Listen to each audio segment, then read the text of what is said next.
Issue हमारे पास कब खड़ा होगा, कौन से मौके होंगे जब ओवरलोड का इशू हमारे पास आएगा, कि क्या फॉल्ट आएगा, कि हमें कैसे पता चलेगा कि ये ओवरलोड जो है फॉल्टी हो गया है।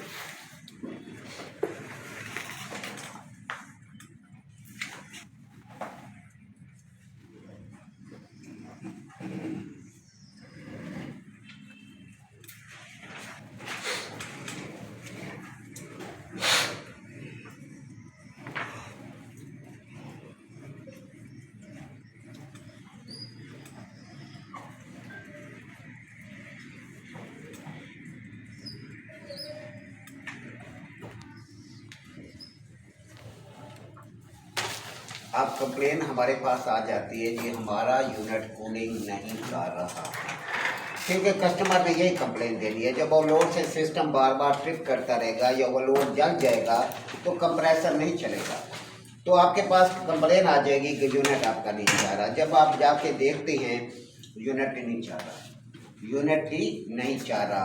अब हम यूनिट जब नहीं चाह रहा तो सबसे पहले कोई अम्पेयर नहीं रहा, कुछ भी नहीं हो रहा। अब हम पहले सर्किट को हम देखते हैं कि आया सर्किट के अंदर लगी हुई कोई चीज़ खराब हो सकती है। ऐसे मौके में क्या हो सकता है? नंबर 1, आपके वोल्टेज का मसला है, यहाँ से वोल्ट प्रॉपर नहीं आ रहे। यहाँ पर मीटर को वोल्ट पर रखें, स्टेबलाइजर है या सॉकेट है तो उसमें आप डाल दें। और आजकल स्टेबलाइजर का दौर ख़त्म हो गया है, हम तो बड़े अरसे से नहीं इस्तेमाल करते। हम लोग इस्तेमाल करते हैं डिले प्लग। डिले प्लग है 600-700 रुपये का, या 50 रुपये का हो गया होगा। अब इसमें क्या फ़ायदा होता है? स्टेबलाइजर अगर वोल्टेज अप या डाउन होंगे तो स्टेबलाइजर वोल्ट आगे फॉरवर्ड करता ही करता है। डिले प्लग के अंदर ये क्वालिटी है, अगर वोल्टेज 200 से कम होंगे तो आगे सप्लाई ही नहीं देगा। अगर वोल्टेज 240 से ऊपर हो जाएंगे वो सप्लाई ही नहीं देगा। अगर बिजली चली जाए उसी टाइम आ जाए वो सप्लाई ही नहीं देगा। ये फायदा है। अब देखिए छोटी सी डिवाइस है, फायदे कितने। वो स्टेबलाइजर जो 6-7 हज़ार का, उसके वो फायदे नहीं है जो डिले प्लग के हैं। बिजली डाउन हो रही है, अब स्टेबलाइजर लगा हुआ है, अगले को पता नहीं होता, वो कहते हैं स्टेबलाइजर लगा हुआ है। तो स्टेबलाइजर वहाँ पे क्या कर सकता है? स्टेबलाइजर तो कुछ नहीं कर रहा। स्टेबलाइजर में तो आगे वोल्ट देने हैं, जितने उसमें ताकत है 5%, 10% उसमें बढ़ा के आगे वोल्ट देने हैं। अब बिल्कुल 100 वोल्ट आ रहे हैं, स्टेबलाइजर क्या करे? 110 120 करके आगे देता रहेगा। अगले बैठे होते हैं आराम से घर, हाँ जी स्टेबलाइजर लगा हुआ, कोई मसला ही नहीं है, वोल्टेज डाउन हो रहे हैं, कोई परवाह ही नहीं मुझे। ऐसी सूरत के अंदर ये वोल्ट आगे प्रोवाइड कर रहा है, रिजल्ट क्या आता है? आपकी मोटर जल जाती है। डिले प्लग लगा हुआ है, मैं बैठा होता हूँ, बिजली डाउन है, मैं कहता हूँ खेलता रहता हूँ, हमें कोई परवाह नहीं है, क्योंकि मुझे पता है डिले प्लग लगा हुआ है, उसमें वोल्ट आगे देनी नहीं है। वो डिले पे आ जाएगा, डिले DL लिखा हुआ आ जाएगा, डिले डिले डिले, उसका सामने प्रिंट आ जाता है, डिले डिले, वो से सप्लाई नहीं देगा। Tension free, relax. स्टेबलाइजर है तो फिर आपके सामने टेंशन अपनी जगह पर है। स्टेबलाइजर में वोल्ट आगे देने ही देने, उसमें स्टॉप वाली कोई गेम नहीं है। डिले प्लग में स्टॉप वाली गेम है, वो वोल्ट आगे नहीं देगा। तो यहाँ पर क्या होता है कि आपका यूनिट नहीं ऑपरेट हो रहा। सबसे पहले हम देखते हैं वोल्टेज पूरे आ रहे हैं, हाँ जी वोल्टेज पूरे हैं। अब हमारे ज़हन में जो मेन जड़ है, हम सबसे पहले जाते उस पर है, हम कंप्रेसर पर आते हैं। पहले हमने सबसे पहले कंप्रेसर को चेक कर लेना है, ये शॉर्ट तो नहीं है, पर मैं समझा चुका हूँ जी। कंप्रेसर शॉर्ट तो नहीं, आपने चेक कर लिया कंप्रेसर शॉर्ट नहीं है। फिर हम कंप्रेसर के तीनों पॉइंट देना रेजिस्टेंस देते हैं, हाँ भी रेजिस्टेंस ठीक है। फिर हम ओवरलोड को चेक करते हैं, ओवरलोड खराब है कि ठीक है। आपने चेक किया ओवरलोड आपस में राब्ता ही नहीं दे रहा, अभी मैं चेक कर रहा था इनपुट आउटपुट के देना राब्ता ही नहीं है, इसका मतलब ओवरलोड खराब हो गया, ओवरलोड जल गए, खत्म, कचरा हो गया। अब जब ओवरलोड खराब हो गया, कचरा हो गया, फिर हमारा ये नहीं कि बस उठ के आ जाएंगे, नहीं। हम क्या करेंगे? जो तार, अच्छी तरह समझे, ये काम है सारा सीखने वाला। ये तार ओवरलोड के साथ लगी हुई थी, इस तार को हम उतारेंगे, इसको उतार कर ये दूसरे पॉइंट के साथ हम लगा देंगे। क्यों? क्योंकि कॉमन के साथ थिम्बल लगा हुआ है। अगर हम इस तरह तार लगाएंगे, स्पार्क होने के चांस है, लूज कनेक्शन हो जाएंगे। थिम्बल इसका ओवरलोड का थिम्बल है, ओवरलोड के दूसरे पॉइंट का, अभी मैं समझाता हूँ ओवरलोड पर, ये कॉमन के साथ थिम्बल इसका लगा हुआ है, ये दूसरे पॉइंट के साथ हम मेन की तार लगा रहे हैं। किस लिए? सिर्फ यूनिट को हमने चेक करना है, थोड़ी देर के लिए, 5-10 मिनट के लिए। हमने सप्लाई दी, यूनिट को ऑन की, हाँ जी चल पड़ा, हाँ जी बेहतरीन। अम्पेयर कैसे हैं? अम्पेयर नॉर्मल है, ठीक हो गया। इसका मतलब ओवरलोड कम है, ओवरलोड चेंज कर देंगे। अब ओवरलोड को चेंज करने का तरीक़ेकार क्या है? ओवरलोड को जब हम बाज़ार से लेने जाते हैं तो हम जो ओवरलोड पहले लगा हुआ है उसके ऊपर उसका नंबर लिखा होता है। पहले लिखा होता था मॉडल नंबर, बड़ा हमें याद करना पड़ता था ओवरलोड का मॉडल नंबर। अब फील्ड आसान हो गई है, अब ओवरलोड के लिखा है 151614। अगर आपको क्लियर नहीं हो रहा है ये ओवरलोड किस साइज़ का है तो आप रिले के साइज़ पे जाएंगे, रिले का मॉडल नंबर देखेंगे वो किस साइज़ में आ रही है। जिस साइज़ की रिले होगी उसी साइज़ का ओवरलोड होगा।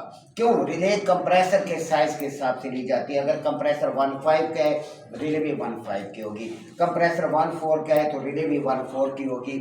आपका इसी तरह ओवरलोड भी जिस साइज़ का कंप्रेसर है उसी साइज़ की रिले होगी और उसी साइज़ का ओवरलोड होगा। अब ये हमारे पास तरीक़ेकार ये होता है, लेकिन फील्ड में ऐसा नहीं होता।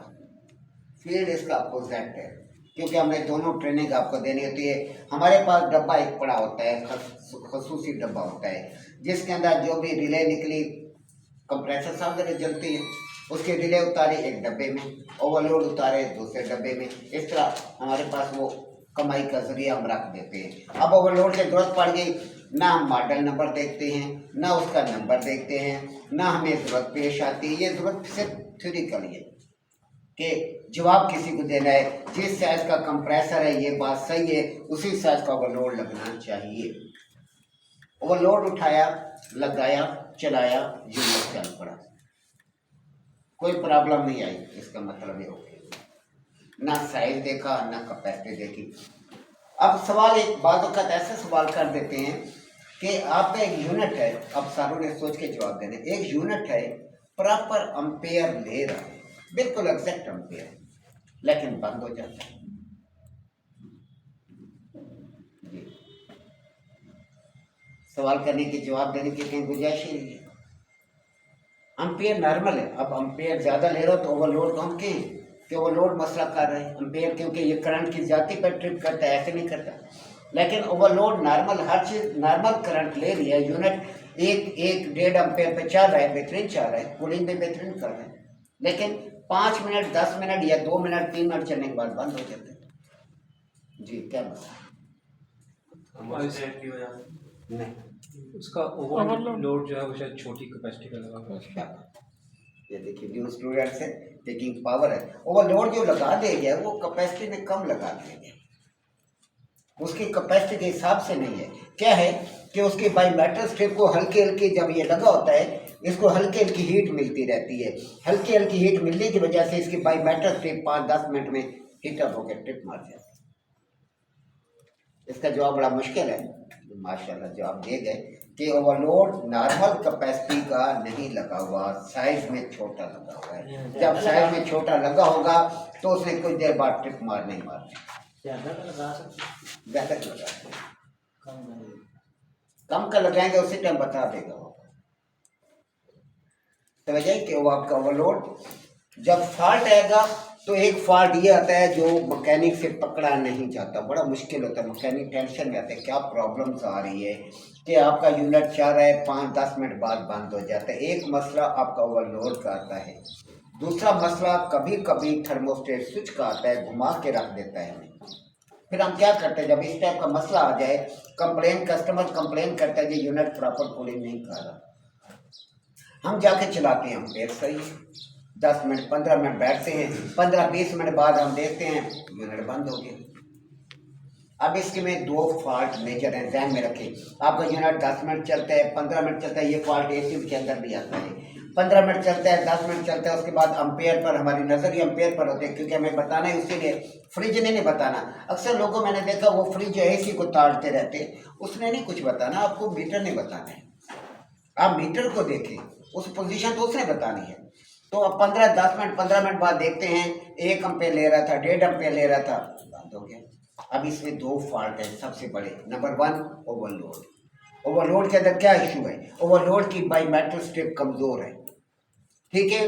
नॉर्मल करंट जब बह रहा होता है तो हीटर वायर एलिमेंट थोड़ा सा गर्म होता है, तो इसकी हीट की वजह से बाईमेटल स्ट्रिप टेढ़ी हो जाती है। दूसरा इसमें मसला है थर्मोस्टेट स्विच का। उसका जो सेंसर है वो बहुत ज़्यादा सेंसिटिव हो चुका है, हसास हो चुका है, उसे हल्की सी कूलिंग मिलती है वो बंद करा देता है, यूनिट को ऑटो करा देता है।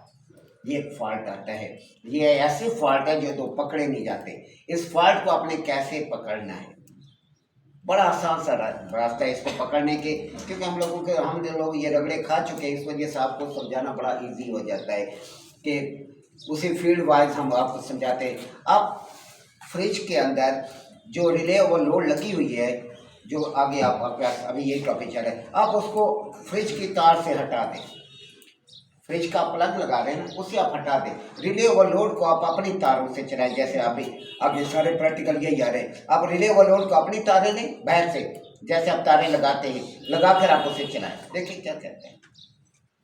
अब अगर अपनी तार से आप इसे चला रहे हैं तो आप देखिए आप क्या करता है, 10 मिनट, 15 मिनट, 20 मिनट, 25 मिनट हो गया, आधा घंटा हो गया, बंद नहीं हो रहा। इसका मतलब ओवरलोड का इश्यू नहीं है, थर्मोस्टेट स्विच का इश्यू। जब फ्रिज वैसे चल रहा होता है, 15-20 मिनट बाद बंद हो गया, समझिए फॉल्ट को पकड़ने का तरीका होता है। बंद हो गया तो इसका मतलब ये है कि थर्मोस्टेट किस चीज़ का फॉल्ट है, कोई क्लियर नहीं हो रहा। ओवरलोड का फॉल्ट है, थर्मोस्टेट स्विच का फॉल्ट है। एक बार फिर मैं बताता हूँ कंप्लेन क्या है, यूनिट कूलिंग नहीं कर रहा। आप जाके इसे चलाते हैं, 15-20 मिनट बाद क्या होता है, यूनिट बंद हो जाता है। अब आपके जहन में ये आता है कि ओवरलोड का फॉल्ट है या थर्मोस्टेट स्विच का है, दोनों को आपने अलग अलग करना है। अब अलग करने का एक ही रास्ता है कि आप फ्रिज की तार को हटा दें, वो उधर नीचे रख दें। आप फ्रिज के साथ रिले ओवरलोड को डायरेक्ट अपनी तार न्यूट्रल लाइन देकर आप इसे चलाएं, देखिए आप क्या करते हैं।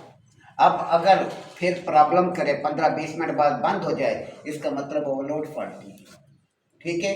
अगर बंद नहीं होता, 15-20 मिनट, आधा घंटा आपने चलाया, फिर थर्मोस्टेट स्विच का फॉल्ट। 15-20 मिनट वाले फॉल्ट टाइम पे कर दे, कोई टेंशन वाली गेम ही नहीं है। अगर आप ये याद रखें तो ये ऐसे मसले हैं जो बड़े मुश्किल पकड़े जाते हैं, बंदा अपसेट हो जाता है, क्या मसला आ रहा है, किस में मसला आ रहा है। थर्मोस्टेट स्विच अगर इस तरह बंद हो रहा है तो आपका थर्मोस्टेट स्विच वायर हो गया, थर्मोस्टेट स्विच का इश्यू नहीं है। फिर आपके पास मसला है सिर्फ एक ही याद रह जाता है, ओवरलोड का मसला।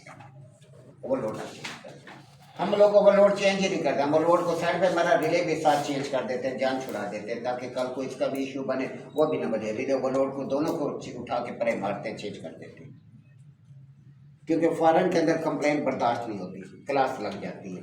पाकिस्तान में फिर भी चलते रहते हैं, यहाँ बेइज्जती होती रहती है, हम लोग आदी होते हैं, लेकिन वहाँ बेइज्जती कुछ और तरीके से होती है, सैलरी काट देते हैं, तो वो बेइज्जती बहुत ज़्यादा खतरनाक होती है। इस वजह से ये बेइज्जती हम बर्दाश्त कर लेते हैं, वो बेइज्जती जो रोकड़े वाली बेइज्जती है ना, वो बर्दाश्त नहीं होती, रोकड़ा शर्मिंदा हो जाता है। तो इस वजह से हम ये करते हैं। हमें ओवरलोड को चेक की बारी, अब ओवरलोड को कैसे चेक करेंगे।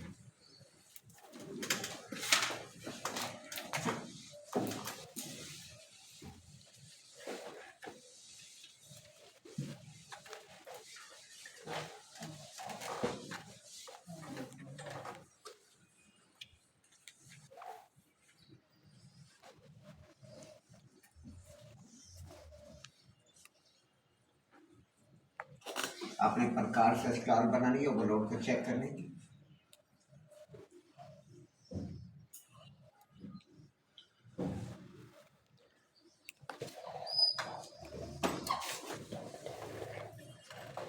टेस्ट लैंप ले लें या मोटर या मीटर ले लें, इसको हम दो पोजीशन में चेक करते हैं। एक तो हम इलेक्ट्रिकल पॉइंट चेक करते हैं, जब हम लगाने लगते हैं उस टाइम ये प्रोसेस करते हैं। एक इलेक्ट्रिकल पॉइंट चेक करते हैं, दूसरा हम इसके बाईमेटल स्ट्रिप को चेक करते हैं। हम माचिस या लाइटर से इसकी बाईमेटल स्ट्रिप को हाथ से हरारत देते हैं, आया ये हीट मिलने पर टेढ़ी होती है ये नहीं। ऐसा ना हो कि इसको जंग लगा हो, टेढ़ी ना हो, हम लगा दें, ये ट्रिप भी ना करें, मोटर की हिफाजत ना करे, फायदा कोई नहीं, कंप्रेसर जल जाएगा। हम क्या करते हैं, बाईमेटल स्ट्रिप को हम हरारत देते हैं हाथ से। हरारत देने के बाद फिर हम इसे देखते हैं ये ट्रिप होती है कि नहीं होती, ट्रिप करता है कि नहीं करता। इसका मतलब है अगर ट्रिप करता है तो इसका मतलब इसके पॉइंट डिस्कनेक्ट हो रहे हैं, अगर ट्रिप नहीं करता है इसका मतलब इसके पॉइंट को जंग लगा हुआ है, ये ओवरलोड करेंगे। ठीक है, ये चीज़ें लाजमी होती है। अगर ओवरलोड ट्रिप पे नहीं करता, आप लगा दें, वो तो कंप्रेसर ही जल जाएगा जब भी कोई इशू खड़ा हुआ। अभी इसे चेक करने के तरीक़ेकार अभी ये प्रैक्टिकल में कराता हूँ। अफसोस है कि लड़के नहीं होते, तो अब हल्की सी बारिश हो जाए तो हम लोगों की पूरी आंधी तूफान बहुत शदीद हो तो फिर कोई छुट्टी मारे वरना कोई चांस नहीं होता, पूरे टाइम का पता नहीं होता, फिर भी कोशिश ये होती है कि छुट्टी ना करें हम लोग।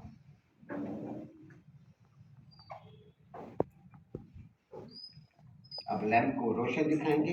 आप पहली पोजीशन में इलेक्ट्रिकल पॉइंट इसके चेक करें, अगर इलेक्ट्रिकल पॉइंट इसके मिले हुए हैं तो यहाँ पर आप शक्ल बनाएंगे, लैंप रोशन दिखाएंगे। शक्ल नंबर 1 बना लें। ओवरलोड को चेक करना, 2 अशकाल है इसकी, 7 कापी मुकम्मल करते जाएंगे।